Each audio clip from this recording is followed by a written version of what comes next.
Hello.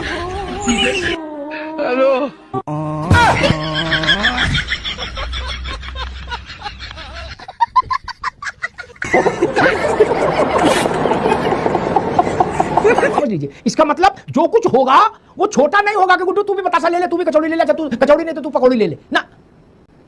जिसको मिलेगा कचौड़ी पकौड़ी खीर बर्फी सभी खट्टी मिलेगी, दूसरे के कंटाप लगेंगे दो। लेकिन जो पूरा माहौल वहां का दिख रहा है और जिस तरीके से आपको ज्यादा माहौल दिख रहा है, अधीर रंजन की आंखों में बिल्डिंग वाला चश्मा लगा है? नहीं देखिए, वो पूरा प्रदेश घूमे एक आंख वाले सही, लेकिन मामा ना हो उससे अच्छा तो एक आंख का मामा। बंगाल में और कौन नेता है आपके पास? टोटा पड़ा है, टोटा। रुक जा, जब से नहीं लगा, टोटा पड़ा है, 4 आदमी नहीं जिनको बंगाल में कोई पहचाने, आपकी पार्टी में बचा क्या? बोले ममता अगर चौथी बार शपथ लेके दिल्ली आई तो बोले अखिलेश यादव, हेमंत सोरेन, लालू यादव के लड़के तेजस्वी और ये केजरीवाल, बोले ये सब भाग के दीदी शरणम गच्छामी हो जाएंगे, कहेंगे हमारा नेता कैसा हो, दीदी जैसा हो। क्या बोले? इसलिए मन से तो ये चाहते हैं कि भाई निपट जाए, कम से कम तृणमूल भी तो कम से कम शांति रहे कि दीदी अगर अब की बार चौथी बार जीत कर दिल्ली आई क्या तो फिर दिल्ली में दरबार दीदी का लगेगा, फिर खटके जी राहुल जी को कोई नहीं पूछेगा। हो सकता दीदी तो दीदी है, फोन आए बोले जी राहुल जी बात करें, वो ये भी पूछ सकती कौन राहुल? आपके सारे रिश्तेदारों ने मुंह फेर लिया क्या? ये मैं कह रहा हूं, अधीर रंजन छोड़ो।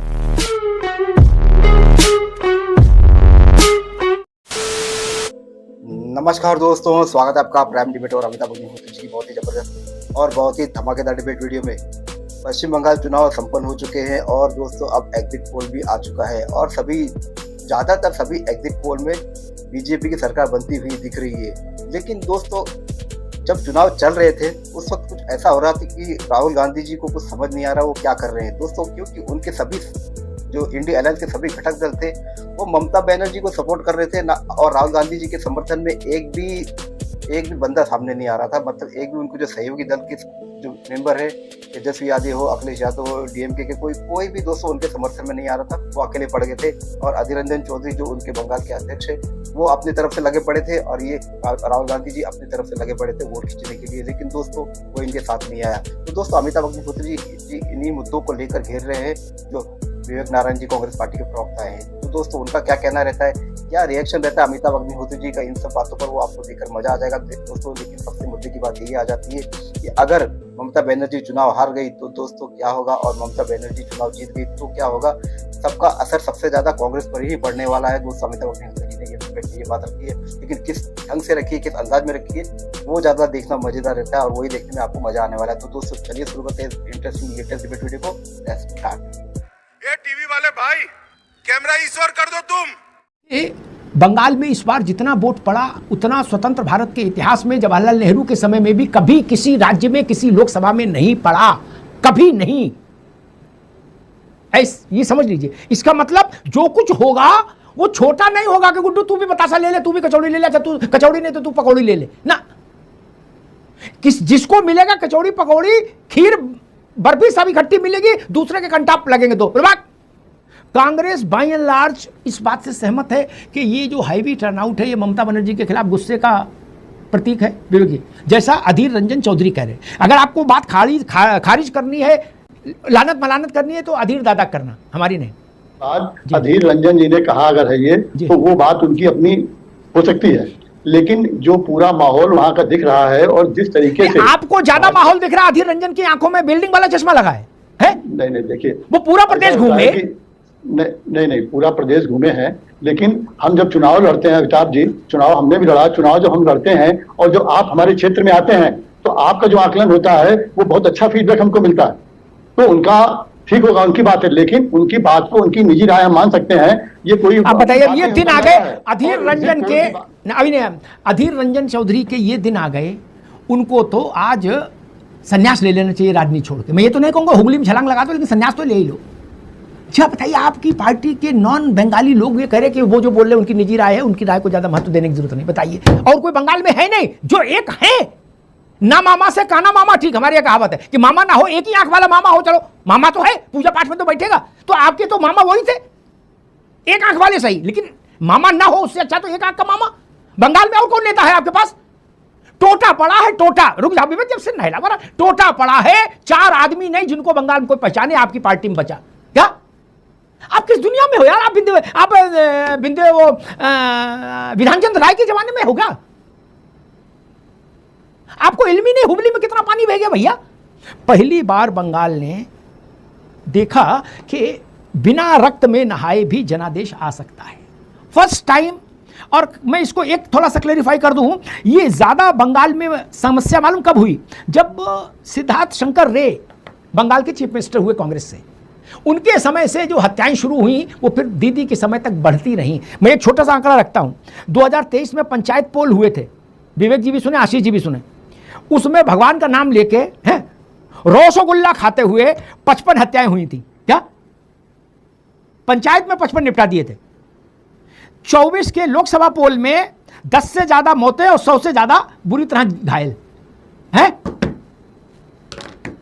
बंगाल का इतिहास ये था। केवल 93% वोट पड़ा, यही खबर नहीं है विवेक भाई। खबर यह है कि एक भी नहीं मरा। और वो जो फुरकान और सुरखान बम फेंकते थे जगह जगह, कोई बम नहीं फेंक पाया। ना रक्तपात हुआ, ना आगजनी हुई, ना धुआं धुआं हुआ बंगाल, और चुनाव हो गया। बंगाल में हमारे जो 2-4-6 परिचित हैं, उनसे हमने पूछा तो उन्होंने यही कहा कि भाई साहब इससे बड़ी चीज नहीं हो सकती। हमने तो उम्मीद ही छोड़ दी थी कि अपने जीवन काल में हम ऐसा चुनाव भी देखेंगे।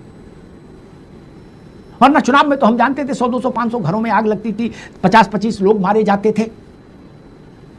बोले इस बार तो सच में ऐसा लग रहा है कि सपना सा है। 93% वोट डाल गए लोग शांति से, किसी ने किसी को गाली भी नहीं दी। और जहां थोड़ी बहुत वर्जिश करने की कोशिश की, उनका स्वागत समारोह इतना जबरदस्त हो गया कि वो खुद ही एक्यूप्रेशर का, अरे वो क्या बोलते हैं, फिजियोथेरेपी कराते घूमेंगे। कांग्रेस के एक नेता हमसे धीरे से, मतलब अनौपचारिक कह रहे थे, मैं बिना नाम लिए उसको उद्धर कर दूं ताकि बात आ जाए। हमने पूछा आप क्या चाहते हो, अपने मन की बताओ। क्या? तो मालूम ने क्या कहा? बोले भैया चाहते थे कि ममता हार जाए। मैंने कहा क्यों भाई, आपको ममता से क्या तकलीफ? बोले ममता अगर चौथी बार शपथ लेके दिल्ली आई तो बोले अखिलेश यादव, हेमंत सोरेन, लालू यादव के लड़के तेजस्वी और ये केजरीवाल, बोले ये सब भाग के दीदी शरणम गच्छामी हो जाएंगे, कहेंगे हमारा नेता कैसा हो, दीदी जैसा हो। क्या? बोले ये कोई राहुल जी का फोन नहीं उठाएंगे और भारत में भाजपा विरोध का केंद्रीय चेहरा ममता जी हो जाएंगी। राहुल जी की जो थोड़ी बहुत संभावनाएं हैं अग्निहोत्री जी, वो भी बर्फ पड़ जाएगी उन पर। तो बोले इसलिए मन से तो ये चाहते हैं कि भाई निपट जाए, कम से कम तृणमूल भी तो कम से कम शांति रहे। क्योंकि जिस ढंग से इंडिया अलायंस के सारे घटक दलों के नेताओं ने ममता जी के पक्ष में, चाहे उद्धव ठाकरे हो, चाहे अखिलेश यादव हो, चाहे डिम्पल यादव हो, चाहे शरद पवार की पार्टी हो, सब देख लो। राहुल जी बंगाल में गए, 7 घंटा गुजारना उनको भारी पड़ गया। एक आदमी साथ नहीं, एक आदमी किसी दल का साथ नहीं कि आशीष चतुर्वेदी होते भैया हमको अखिलेश जी ने भेजा, नहीं। ये स्थिति तो ऐसा उन्होंने मुझसे कहा, मैंने उस पर भरोसा नहीं किया। मैंने सोचा रात शाम को आपसे पूछूंगा क्या कांग्रेस के मन में भी कुछ ऐसा था कि दीदी अगर अब की बार चौथी बार जीत कर दिल्ली आई क्या, तो फिर दिल्ली में दरबार दीदी का लगेगा, फिर खड़गे जी राहुल जी को कोई नहीं पूछेगा। और हो सकता दीदी तो दीदी है, फोन आए बोले जी राहुल जी बात करेंगे, वो ये भी पूछ सकते कौन राहुल? लालू यादव के बेटे राहुल गांधी के साथ भी एक कोको कोला पी लेते मंच पे, पुलिस पकड़ रही थी, उनका हौसला बढ़ जाता राहुल गांधी का। अखिलेश यादव भी बोल देते हैं राहुल जी के लिए कि राहुल जी संघर्ष करो, हम तुम्हारे साथ हैं। कोई पुलिस पकड़ रही थी किसी को? आपके सारे रिश्तेदारों ने मुंह फेर लिया क्या? ये मैं कह रहा हूं, अधीर रंजन छोड़ो, मैं कहूं उद्धव ठाकरे आपको किसी ने शुभकामना तक नहीं दी कि कांग्रेस के साथ हमारी शुभकामना है। ना पवार की पार्टी ने, ना उद्धव की पार्टी ने, ना केजरीवाल ने, ना अखिलेश यादव ने, ना तेजस्वी यादव, किसी ने नहीं दी। आपके साथ ऐसा व्यवहार क्यों? आप तो बड़े बूढ़े हो। बात सही है, लेकिन वहां पे अलायंस जो था नहीं, और कांग्रेस वहां पे अपोजिट टीएमसी की लड़ रही थी, तो वहां पे कांग्रेस का मुकाबला था कौन खड़ा हो रहा, कौन मैं कह रहा हूं, अलायंस की बात नहीं हो रही थी। अरे सपा और टीएमसी का भी कहां अलायंस था भाई? मैं क्या कह रहा हूं, सपा और टीएमसी का अलायंस कहां था? नहीं था ना। टीएमसी की लड़ाई थी, वहां पे अलायंस नहीं था मैदान में कि वहां पे आप लालू जी के कोको कोला पीने ऐसे लड़का उनका या उद्धव जी खड़े होते, वहां अलायंस नहीं चुनाव लड़ रहा था, वहां पे Congress versus TMC versus BJP चुनाव हो रहा था। तो इसलिए राहुल जी को वहां पे लड़ना था, किसी के न खड़े होने के लिए हमारा कंपल्सन कोई नहीं था। ठीक है, लेकिन वहां पर अलायंस लड़ रहा होता कि ममता जी अलग है और पूरा अलायंस भैया। ठीक है, ठीक है विवेक जी, आपने बिल्कुल ठीक बात कही कांग्रेस की। मैं एक छोटी सी बात कहता हूं, एक लोक जीवन का उदाहरण देता हूं। एक मोहल्ले में आमने सामने 2 समधी रहते हैं। आशीष भाई सुनना है, दोनों समधियों ने सत्यनारायण कथा कराई। रिश्तेदार तो सबके कॉमन, क्या सारे रिश्तेदार एक समधी के आए, दूसरे की ओर मुंह पीट करके खड़े हो गए। तो मोहल्ले वाले पूछेंगे भैया तुम्हारी ऐसी बेइज्जती क्यों हो रही है? थे तो सब रिश्तेदार यार आपस में आप लोग, अखिलेश यादव और कांग्रेस की रिश्तेदारी नहीं है? उद्धव और कांग्रेस की रिश्तेदारी नहीं है? गांठ जोड़ के बैठे हो। पवार और आपकी रिश्तेदारी नहीं, गांठ जोड़ के बैठे हो। आपसे गांठ छुड़ा के सब उधर भाग गए, ये मैं कह रहा हूं। बाकी आपकी मर्जी, आप बड़े दिल वाले हो, कोई दिक्कत नहीं। विवेक जी, आपकी बात सब सही है। ये सत्यनारायण की कथा और ये समझाने की दावत का मामला नहीं है। वहां पे देखिए, सीधी सी बात है कि वहां अलायंस नहीं लड़ रहा था। अगर अलायंस लड़ रहा होता तो ये सवाल पैदा होता कि राहुल जी के साथ खड़े हुए ममता जी खाली अलग अलायंस से होकर लड़ रही है, बाकी अलायंस पूरा वहां लड़ रहा है। वहां पे तो कांग्रेस वर्सेस टीएमसी की बात थी, वर्सेस बीजेपी की बात थी। ठीक है, तो वहां पे समझ गए। ठीक है, ठीक है। मैंने सिर्फ ये कहा, इनकी तरफ 10 पहलवान आए, आपकी तरफ 2 ही आ जाते। आपको 2 ने भी इस लायक नहीं समझा कि आपकी तरफ आ जाए। इतनी सी बात कही, आप दुनिया कहानी बता रहे हो। छोड़ो। विवेक भैया को एक बात की दिक्कत और है ना, कि उसी अधीर रंजन चौधरी को चुनाव कौन हराता है? एक गुजरात से एक मियां जी आते हैं, यूसुफ पठान, और वो अधीर रंजन चौधरी जैसे व्यक्ति को, जो एलओपी होता है देश का और लोकसभा का चुनाव हरा देता है। तो भाई, जो राहुल गांधी हैं आज, वही अधीर रंजन थे। बिल्कुल, और उस समय एलओपी होते हैं। और गुजराती, एक गुजरात का मियां जी आता है और वो पश्चिम बंगाल में इतने बड़े लीडर को हरा देता है। ये तुष्टीकरण की राजनीति होती है। तो विवेक जी कैसे कहेंगे भाई, इनको तो उस समाज को भी खुश रखना है ना। ये इनके साथ चिंता बहुत है। दूसरी बात, इनको छोड़ दीजिए आप। आपने इतने लोगों का बताया, अखिलेश जी, तेजस्वी जी, फलाना जी।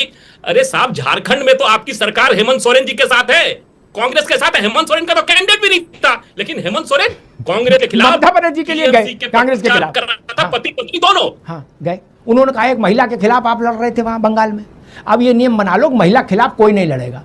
क्या? दिल्ली में रेखा गुप्ता मुख्यमंत्री है, कांग्रेस अभी शपथ उठाए, गंगा जल ले, तुलसी का पत्ता हाथ में रख के कहे रेखा गुप्ता के खिलाफ हम नहीं लड़ेंगे। है हिम्मत? गजब बात करते हो यार, ये कौन सा तर्क है? ऐसी मजाक तो छोटे बच्चे भी नहीं करते। बोले महिला के खिलाफ चुनाव लड़, अरे महिला के खिलाफ चुनाव नहीं लड़ा जाएगा। महिला भी पुरुष के खिलाफ लड़ रही है, पुरुष भी महिला के खिलाफ लड़ रहा है। इसमें जेंडर कहां से आ गया यार? अजब चुटकुला बना के रख दिया आपने लोकतंत्र को। दूसरी चीज जो मुझे लगता है, विवेक जी ने उस बात को एक वाक्य की ढाल बना के वो एक साइड में खड़े हो गए पेड़ के नीचे कि अरे भाई गठबंधन नहीं लड़। गठबंधन की तो बात ही नहीं की हमने कहा आपके तो सारे बंधन खोल के भाग गए लोग। वहां तो साझी सरकार चला रहे हो झारखंड में, उनसे तो कह सकते थे कि चाचा तुम्हें हमारी कसम, हमारे खिलाफ तो ना आना यार, कम से कम तुम्हारा क्या लेना देना बंगाल से। वो भी गए और आपकी लानत मलानत करके आए सपत्नीक हेमंत। ऐसा भी नहीं कि अकेले बोले ना तुम भी चलो। शिबू सोरेन के पुत्र बहू दोनों आपको लानत मलानत करके आए। वो नहीं जाते तो भी कोई फर्क तो नहीं पड़ रहा था। मैं ये कह रहा हूं, हर आदमी जो आपका रिश्तेदार है वो आपको जलील करने बंगाल जानबूझ के गया। विवेक जी, मैं ये निवेदन कर रहा था। मौन भी रह सकता आदमी, ऐसा तो नहीं किसी के हेमंत सोरेन इतने बड़े नेता के उनके जाते बंगाल का चुनाव पलट जाएगा, या ममता जी ने कहा कि नहीं हेमंत तुम नहीं आओगे तो बर्बाद हो जाएंगे, ऐसा तो है नहीं। वो अपने प्रदेश में उतने बड़े नेता है, वो शिबू सोरेन नहीं है ना, उनका नाम हेमंत है भाई, वो गुरुजी नहीं है। वो अपना ही अकेले चुनाव बनने सरकार ने बना सकते तो बंगाल में क्या करते। लेकिन वो भी राहुल गांधी को टीज करने गए, अपमानित करने गए। ये निवेदन कर रहा था। आप नहीं समझना चाहते, आपकी मर्जी। मुझे बात आखिरी, आपको अच्छी लग रही है ठीक है, आप अपमानित होने के लिए और दावतें करिए, मुझे कोई दिक्कत नहीं। लेकिन कांग्रेस को इस पर चिंतन करना चाहिए। इसीलिए मैंने कहा ममता जी का हारना कांग्रेस के लिए बहुत जरूरी है। वरना हेमंत सोरेन ममता जी के यहां मिलेंगे, राहुल गांधी के घर नहीं आएंगे। क्या एक डब्बा सोन पपड़ी के लिए तरस जाओगे विवेक जी? लोग इतने हैं चालू सब, एक गुलदस्ता गेंदा की माला और एक डब्बा सोन पपड़ी लेके दिल्ली मिलने नहीं आएंगे राहुल जी से। क्या साहब ममता जी के यहां, अखिलेश जी का आप जानते हो कैसा रिश्ता है ममता जी से, मुलायम सिंह जी के समय से। बाकी सबका देख लो। और ममता जी भी आपके कुल गोत्र में जन्मी हैं। क्या वो आपके सारे पैतरे जानती हैं। वो आज भी ये नहीं भूली कि इस दिल्ली में रहते हुए सोनिया गांधी ने उनको 12 दिन इंतजार कराया मिलने के लिए। क्या 12 दिन? दुनिया के लोग मिल लिए मैडम से, लेकिन ममता को 12वें दिन 2 मिनट का समय दिया गया। भूली नहीं है। इसीलिए वो कहें कि भाजपा का जो हो सो हम कांग्रेस को निपटा देंगे। भाई भाजपा की सरकार अगर आनी है तो आई जाएगी, वो रुके तो रुकने नहीं होगी। अब तो वोट बढ़ गया। लेकिन ममता बनर्जी अगर 10 सीट कांग्रेस को दे देती तो इज्जत नहीं बच जाती, सबकी बच जाती ना, लेकिन नहीं दी। अरे भाई फेस सेविंग ही हो जाती है कांग्रेस की। मैं फिर कहूंगा, ये कांग्रेस का विषय है, कांग्रेस आने, लेकिन मैं राष्ट्रीय परिप्रेक्ष्य पे कहूंगा, मेरी बात नोट कर लीजिए। अभी परिणाम नहीं आए, अगर ममता बनर्जी जीत गई और चौथी बार शपथ लेके दिल्ली आई, तो गैर भाजपा क्षेत्रीय दलों का सबसे बड़ा केंद्र होगा ममता बनर्जी का घर, और ममता बनर्जी सबसे बड़ी नेता होंगी भाजपा के विपक्ष की राजनीति की, देश की। राहुल गांधी, मल्लिकार्जुन खड़गे, प्रियंका गांधी मीलों पीछे खड़े होंगे ममता बनर्जी के मुकाबले। ये समझ लीजिए, वो दिन हवा हुए जब पसीना गुलाब था। आशीष जी, आप जितने गुलदस्ते खरीदेंगे क्षेत्रीय दल वाले, वो सब ममता जी के लिए जाएंगे, राहुल गांधी क्या नहीं आएगा। ये लिख लो, अगर ममता जी जीत कर आई। जीत नहीं पाई तो ये है कि भाई आपको भी गुलदस्ता मिलता रहेगा, आपको महंगे फूल वाला नहीं मिलेगा, देसी फूल वाला मिलेगा, विदेशी नहीं, लेकिन थोड़ा बहुत आएंगे। हस्बी रब्बी सल्लल्लाह, मोदी हार जाए या अल्लाह, सबके मुंह में रसगुल्ला, ममता बोले सुभान अल्लाह। सच्ची। तो दोस्तों डिबेट हो गए खत्म, वीडियो हो गई पूरी। उम्मीद करता हूँ दोस्तों अमिताभ बच्चन की ये लेटेस्ट धमाकेदार डिबेट वीडियो आपको पसंद आई होगी। तो दोस्तों अगर बुक पढ़ने का आपको शौक है तो दोस्तों मेरे पीछे जो बुक दिखाई दे रहा है, मैं भी किताबें पढ़ने का काफी शौकीन हूँ और अपने ज्यादातर वक्त में किताब पढ़ते रहता हूँ। ये किताब दोस्तों आपके बहुत ही काम आने वाली है, अगर आप इसे एक बार पढ़ो, ट्राई तो कीजिए पढ़ने की। बहुत ही जबरदस्त किताब है दोस्तों, आपको पढ़ के मजा आ जाएगा, बहुत कुछ बदलाव आएगा आपकी जिंदगी में। एक बार पढ़ के देखिएगा, मैं इसे टैग कर दूंगा अपने प्रोडक्ट। तो उम्मीद करता हूँ दोस्तों अमिताभ अग्निहोत्री जी की ये लेटेस्ट धमाकेदार वीडियो आपको पसंद आई होगी। खासकर अमिताभ अग्निहोत्री जी की लेटेस्ट वीडियो देखना पसंद है दोस्तों, तो प्राइम डिबेट की चैनल को आप सब्सक्राइब करते जरूर जाओगे। मिलता हूँ मैं आपसे अगले वीडियो में, तब तक के लिए जय हिंद, वंदे मातरम।